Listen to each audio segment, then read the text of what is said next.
We had very reliable, very authentic intelligence at the operational level. Obviously, operational details cannot be shared, but we had confirmed reports that India will attack Pakistan, and this is not the first time. And let me also share that had I not at that point in time shared this information very timely with the world, with the international community, so you see, when you communicate things, sometimes they act as a deterrent. So I think as a responsible state and as a non-permanent member of the UN Security Council, what I'm saying is there are three forms of deterrence. One is your capability, which is our very strong military, and we've always defended our motherland. We've always acted in self-defense. We've never been the aggressors. Second is the resolve, which is the resolve of the nation, resolve of the people. And third is the communication. So communication plays a big part in averting a crisis and not only making the international community aware, but our local population aware of what is going on right now. So I think Pakistan, because Pakistan has always been desirous of peace, Pakistan has always wanted peaceful coexistence. But having said that, we have a right to defend ourselves. India, after the Pahalgam incident, blamed Pakistan without any evidence. And Pakistan had offered for an investigation, a fair and transparent investigation into the matter.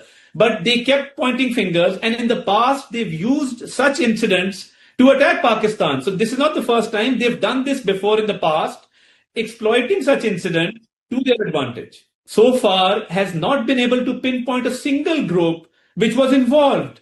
You see, they will have to tell the world who was involved. You can't just say that Pakistan is behind this. And our Prime Minister Shehbaz Sharif, while speaking to the passing out parade at the military academy, said that we're open to a fair and just and impartial investigation, meaning thereby that we have clean hands. We've expressed our desire to conduct an impartial inquiry to prove a point that, we had nothing to do with this. Now, the situation diplomatically is very clear. We're engaged with our friendly nations. We're talking to them. We're telling them what our perspective is.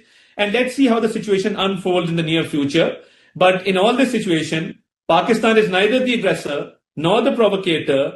Pakistan has not contributed to the escalation. And we're only saying that we have the right to self-defense and we will defend ourselves. Sometimes escalation is high, sometimes it's low, sometimes there's diplomatic engagement. It's an ever-evolving situation. And we keep receiving intelligence reports. Having said that, our armed forces are on alert.